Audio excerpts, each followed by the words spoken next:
பீகார் வாக்கு எண்ணிக்கை. வாகை சூடப்போவது யார்?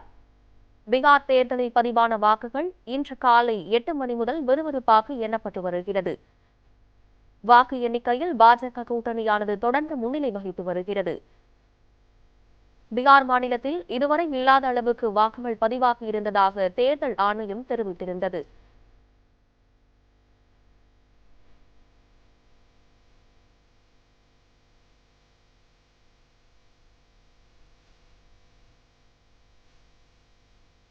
இது குறித்த கூடுதல் தகவல்களை நமது செய்தியாளர் நீலப்பிரியா வழங்க கேட்கலாம். வணக்கம் நீலப்பிரியா, கூடுதல் தகவல்களை பகிர்ந்து கொள்ளுங்கள். வணக்கம் பவித்ரா. இன்று காலையிலிருந்தே பீகார் தேர்தலினுடைய வாக்கு எண்ணிக்கையானது தொடர்ந்து நடைபெற்று வருகிறது. தபால் எண்ணிக்கையினுடைய வாக்குகளின் அடிப்படையில் தொடர்ந்து பாஜக கூட்டணி முன்னிலையில் இருக்கு. தற்போது கிடைத்துள்ள அண்மை தகவலின்படி மொத்தம் 140 இடங்கள்ல பாஜக கூட்டணி முன்னிலை இருக்கிறாங்க. பீகாரை பொறுத்தவரை எஸ்ஐஆர் முறைகேடுகள் அப்படின்னு எதிர்க்கட்சிகள் பல்வேறு குற்றச்சாட்டுகளை முன்வைத்திருந்தாலும் தேர்தல் ஆணையம் அதை தாண்டி இந்த தேர்தலை வெற்றிகரமாக நடத்தி முடித்திருக்கிறார்கள்.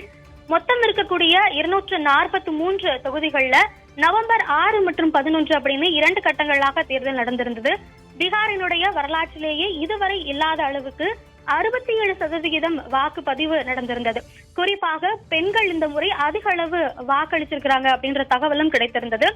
பீகாரை பொறுத்த வரைக்கும் பாஜக மற்றும் ஐக்கிய ஜனதா தள் கூட்டணி அமைத்து அதனுடைய முதலமைச்சர் வேட்பாளராக நிதிஷ்குமார் அறிவிக்கப்பட்டிருந்தார். அதே போல மற்றொரு புறம் காங்கிரஸ் ஆர்ஜேடி கூட்டணியிலிருந்து முதலமைச்சர் வேட்பாளராக தேஜஸ்வி யாதவ் அறிவிக்கப்பட்டிருந்தார். அதே போல இந்த தேர்தலில் முதல் முறையாக பிரபல தேர்தல் வியூக வகுப்பாளரான பிரசாந்த் கிஷோரினுடைய ஜன்சுராஜ் கட்சியும் இந்த தேர்தலில் பங்கேற்றிருந்தது. தேர்தலுக்கு கருத்து கணிப்பு முடிவுகளின்படி பெரும்பான்மையான இடங்களை பாஜக கூட்டணி தான் வெற்றி பெறும். அதாவது 243 இடங்கள்னு பார்க்கும்போது 122 இடங்கள் பெரும்பான்மைக்கு தேவை. ஆனா தேர்தலுக்கு பிந்தைய கருத்து கணிப்பு முடிவுகள்ல பெரும்பான்மையான ஊடகங்கள் கணித்திருந்தது என்னவாக இருந்தது அப்படின்னா 150க்கும் மேற்பட்ட இடங்கள்ல பாஜக கூட்டணி வெற்றி பெறும் அப்படின்றத சொல்லியிருந்தாங்க. 88 இடங்களுக்கு மேற்பட்ட இடங்களை காங்கிரஸ் கூட்டணி வெற்றி பெறும் அப்படின்னு சொல்லியிருந்தாங்க.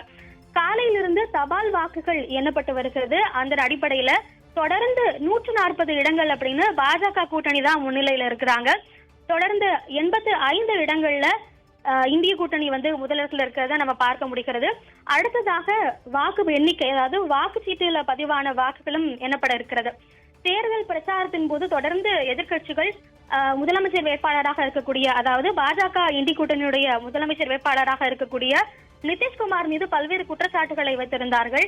அவர் கூட்டணிக்கு ஏற்றவாறு மாறக்கூடியவர் அப்படின்னு பல்வேறு குற்றச்சாட்டுகள் முன்வைக்கப்பட்டாலும் கூட பீகாரினுடைய கள யதார்த்தம் அப்படிங்கிறது அவருக்கு ஆதரவாக இருப்பதாகத்தான் பல்வேறு அரசியல் வியூக வகுப்பாளர்களும் கூர்ந்த அரசியலை கவனிக்கக்கூடியவர்களும் சொல்லக்கூடியதாக இருக்கு.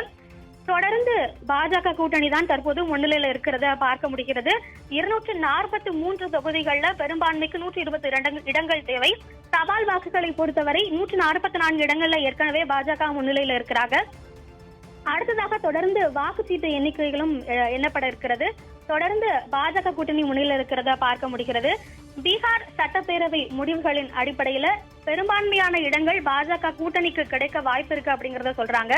ஆனால் எதிர்கட்சியினுடைய முதலமைச்சர் வேட்பாளராக இருக்கக்கூடிய தேஜஸ்வி யாதவ் என்ன சொல்லியிருந்தார் அப்படின்னா, பெரும்பாலும் அதாவது பீகாரினுடைய வரலாற்றிலேயே இல்லாத அளவுக்கு இந்த முறை வாக்குப்பதிவு அதிகமாக இருக்கிறது.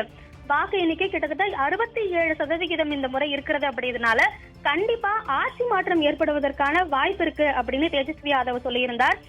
அது நிகழுமா அப்படிங்கிற ஒரு கேள்வியும் இருக்கு. ஆனா தபால் வாக்குகளின் அடிப்படையில பாஜக கூட்டணி முன்னிலையில் இருக்கிறத நம்ம தொடர்ந்து பார்த்துட்டு இருக்கிறோம்.